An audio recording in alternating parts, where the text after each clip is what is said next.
Assalamu alaikum everyone. This is Huzaifah Ahmed from Rehan Korangi campus, and for this review task, I watched a TEDx talk called "Use Data to Build Better Schools" by Andreas Schleicher. And this one talks at very different angles on education, not from inside the classroom, but from a global, data-driven, huge perspective. Schleicher heads the PISA program, which stands for Program for International Students Assessment, run by the OECD. It is a test given to hundreds of thousands of 15 years old around the world, offering unprecedented insight into how well national education systems are preparing students for adult life they are going to see in the near future. It doesn't just measure retention of facts, it measures students' readiness and for real world problem solving and critical thinking. And the findings are striking. In the 1960s, the United States was number one in international education. But the other countries caught up by the 1970s, even more by the 1980s, and the trend hasn't shifted since. Meanwhile, countries like South Korea have made remarkable progress. 2 generations ago, Korea had the standard of living of Afghanistan.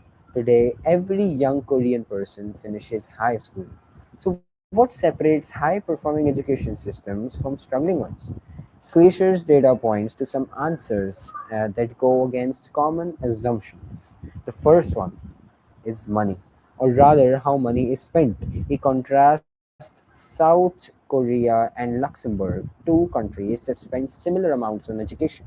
South Korea puts money into attracting and developing high quality teachers, while Luxembourg invests heavily in keeping class sizes small. The result? South Korea students significantly outperform those in Luxembourg. More spending doesn't automatically mean better outcomes, it's about where the investment goes. The second is the teacher quality and autonomy. High performing systems allow teachers autonomy to understand what needs to be taught and empower them to teach it in their own personal way.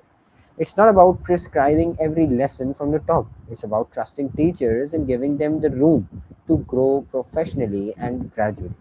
The third, and perhaps the most important factor, is mindset. In Japan and Finland, parents expect every student to succeed, and that expectation directly influences children's behavior. The belief that all children are capable of success isn't just a nice idea, it's a measurable driver of results. What I found personally most valuable about this talk is how it challenges the excuses we make for poor education systems. We often say, this country is poor, or this is a cultural problem, or we don't have enough funding. But Schleicher's data shows that some of the world's best performing education systems are not the wealthiest ones. It becomes down to priorities and mindset. The idea that stayed with me most is something he says about what education is really for.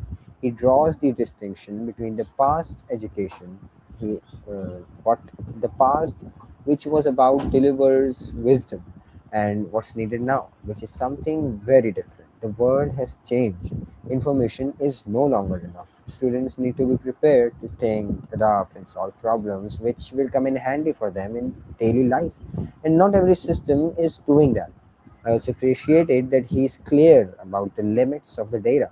He acknowledges that you can't copy and paste education systems from one country to another, but the comparisons have identified a range of factors that high performing systems share.